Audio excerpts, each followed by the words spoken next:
Hi guys, I hope that you all are doing well. I wanted to discuss a topic. I actually I wrote something down that I want to talk about. I wrote it down so it's more fluid and cohesive rather than a train of thought that's jumping all over the place. But it's in relation to boundaries, setting boundaries. I've been seeing both in the comments, and also I've had two very recent personal experiences where I've had people reaching out. This is for me specifically. I've had people reaching out for private information that I deem private, which is completely subjective. And yeah, I wanted to just like talk about the topic of setting boundaries with people and what's going on when there's resistance to it, and just like understanding that process and whatnot. So I'm going to get into it now. I hope that all of you guys are doing well. I'm very happy to meet you here as usual. Okay, so I have had two experiences over the last few weeks where I've had strangers reach out and ask me for personal information, one of which I'm going to use as an example for what some of us may be experiencing as we set boundaries with those around us. So an individual reached out and asked me a personal question which I did not feel comfortable answering, so I replied, and I quote, "That is not information I share publicly." Close quote. Up until that point, I didn't see any issues with the dialogue. People may ask or request things of us, and when we don't feel comfortable doing or sharing what they ask of us, it is our responsibility to communicate that. If someone's actions show respect of your boundary, they would say something along the lines of, "Okay," or "I hear you." But sometimes we receive a different type of response, and this is what I want to talk about specifically. After I set my boundary, firm and clear, this person responded by telling me that me saying, "That is not information I share publicly," was triggering to them, that they did not like my tone, and that they were going to order a reading from me, which they had not indicated at any point prior to this. But now, because of my response, they were no longer interested. And this, my friends, is passive-aggressive, emotionally manipulative, and privileged behavior.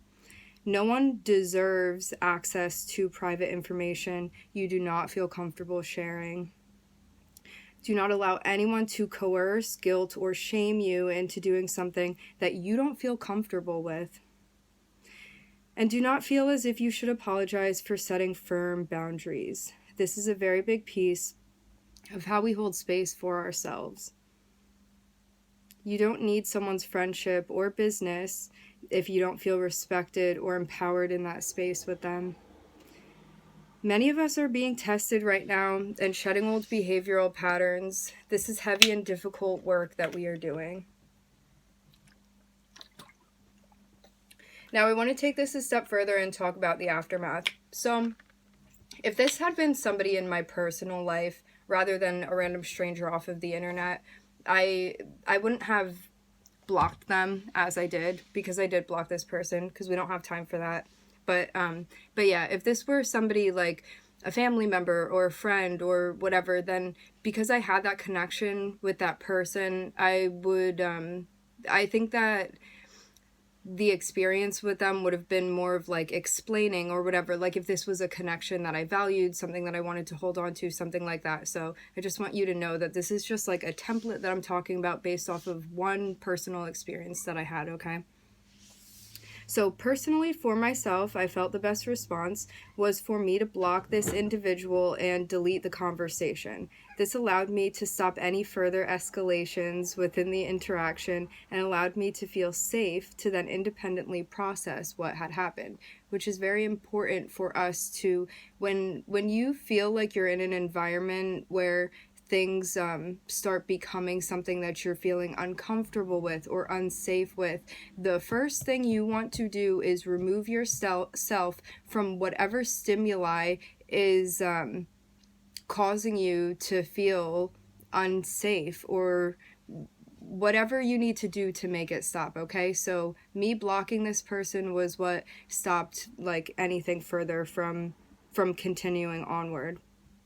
So when we talk about transmuting energy under the assumption that energy cannot be created nor destroyed, our power is to take low vibrational energy and experiences, you know, and alchemize it by channeling it into higher vibrational energy, to move that energy into something that will benefit you and those around you. For example, use it for creative or educational purposes, use it for journaling, use it for making art, use it for writing poetry, use it for, I don't know, singing in your car, whatever it is that you want to do with it. And this is how we continue raising the vibration collectively. It's about, before you jump in and feel like you need to get the last word or tell somebody who you are, you know, because you know who you are, you know what's okay with you and what's not okay with you. And even if you're not consciously recognizing it yet, it's like those feelings, those physical sensations that you feel within your body that tell you what's going on or what's not okay, or I feel anxious, or this feels unsafe to me. You know what I mean? And yeah, I want people to know that when we set boundaries, like the reason that people have weak boundaries is because it's difficult to set boundaries. Sometimes it means we're not going to be friends with people anymore. Sometimes it means we have to break up with a partner, or we can't be with somebody that we care about. You know what I mean?